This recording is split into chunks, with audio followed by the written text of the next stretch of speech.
would be very foolish to ignore them. In fact, we should learn from them. If you needed evidence that Mark Andreessen's prediction that news consumption can only get bigger, just look at the exponential growth in the number of people who access Sky News on phones and tablets. More than 12 million people have downloaded our mobile apps, and once downloaded, many people check for updates at least twice a day, sometimes several times a day. But that's not all. Everyone in this room would be aware of the importance of connected devices. Last year we launched on the Apple TV and Roku platforms, which are going fast, especially in the United States.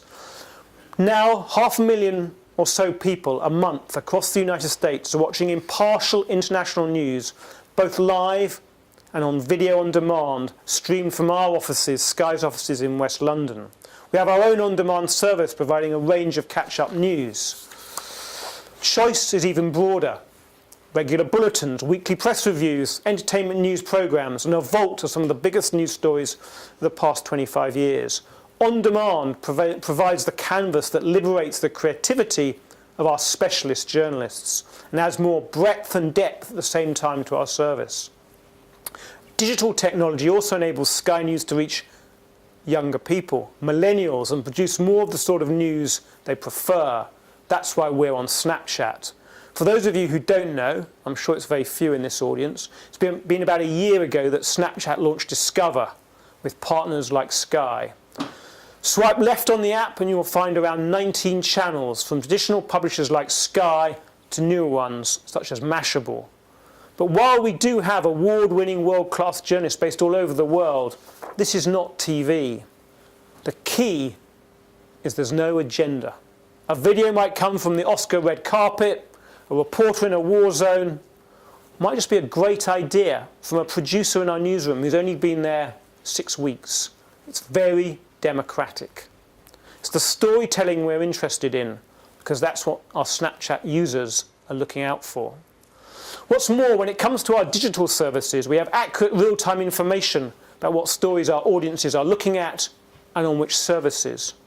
Big data like that undoubtedly helps shape our journalism, but I must stress it's just one of many factors which drive our editorial agenda. Now, I'd like to focus on the supposed demise of the 24-hour news channel. I think it's going to be quite a hot topic in the next month or so, as we expect the news from the BBC that they're going to close their news channel.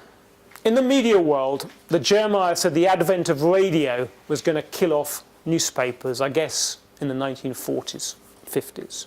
Then they said in the 1960s that television would finish off radio. And now we have, as I mentioned earlier, Messrs. Sandbrook and Maguire say that the internet will spell the death knell for live rolling news channels. Well, let's just examine the evidence. You might think that the market in news consumption has finite capacity. So if it increases on the web, it will decrease on television. In fact, the opposite is true. More choice of platforms where you can get the news has actually expanded the market and the audience.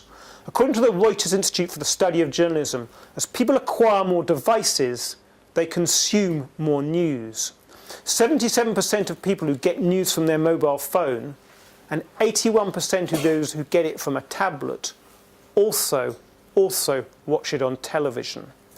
In Britain, 74% of people say they looked at news online at least once a week, while 79% also watched it on television. As the Reuters Institute report says, digital may be impacting traditional platforms, but is not yet replacing them.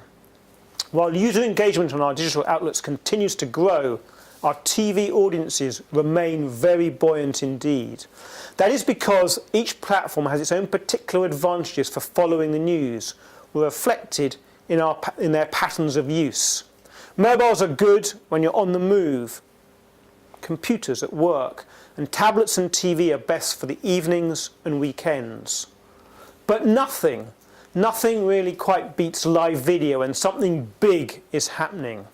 If we hadn't suddenly heard that plane, the missing MH370 had been found, and there were pictures of it, where would you go to see the pictures to find out more? The rolling live TV news channel remains a supremely powerful, engaging and efficient way of distributing live coverage of unfolding news events to very large numbers of people, guarantee shared experiences that we remember, such as election night last May and that exit poll at 10 o'clock that took many people by surprise.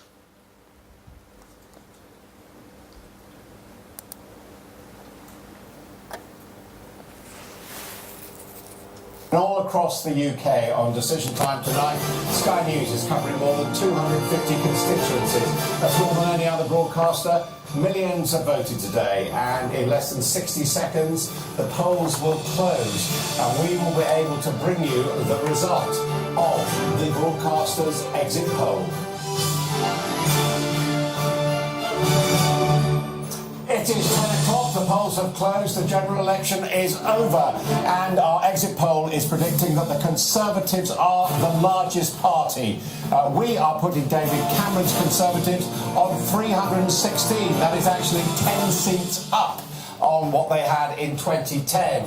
In second place, Labour on 239. That is down on the 258 which they had in 2010, but that is because we are putting the SNP on 58 out of 59 of Scotland's seats. They were on 6 in 2010.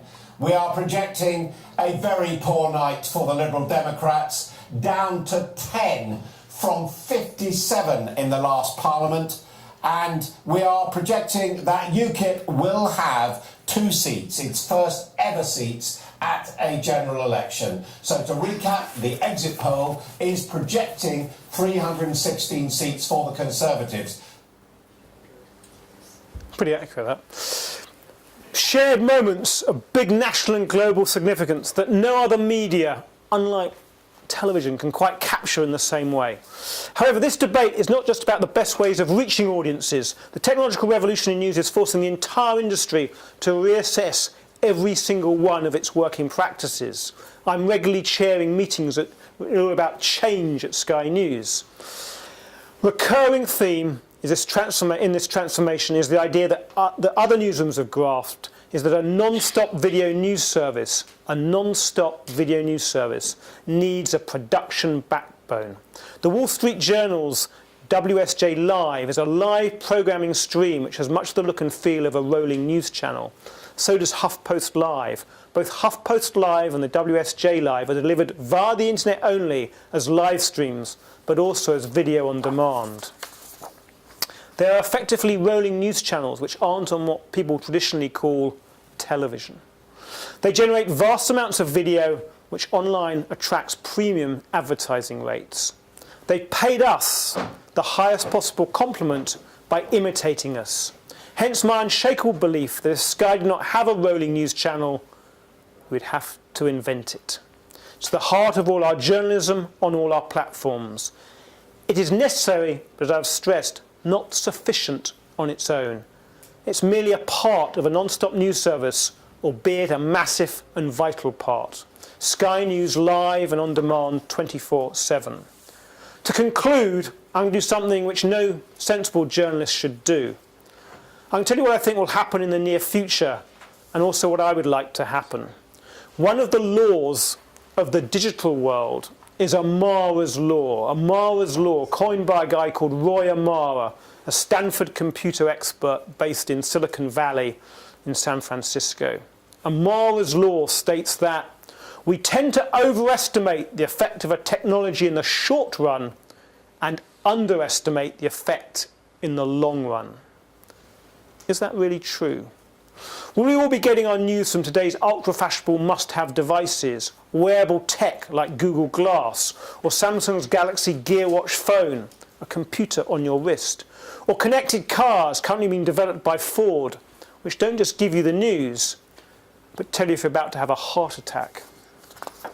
I'm certain that gadgets like these are no real threat to rolling television news, but I am convinced that news organisations must work harder than ever at staying ahead of the curve, delivering the right news on the right platforms to diverse audiences whose tastes and lifestyles are constantly evolving. That is the way to make sure they are ready not just for the next year or even for the next 10 years, I mean ready for the next century. I'll make my final message to you as blunt and as simple as possible. After all, as Britney Spears once said, this is not rocket surgery. I want us to follow the example of the Archaeopteryx. The Archaeopteryx was a creature that managed to survive the massive climate change that wiped out all of its fellow dinosaurs 65 million years ago. They did it by being small, very small, tiny, weighing less than a kilo. This allowed it to be very agile, very nimble, and remarkably adaptable. It adapted by growing wings and feathers, and somehow developed the ability to fly. Its descendants are now what we call birds, and they seem to be doing pretty well. The news organisations which will be flying in the future are the ones which are agile, which are nimble, and most of all, which are adaptable. Sky News is an evolving creature. We're always looking for ways to change, simply because we thrive on change. Thank you very much. So,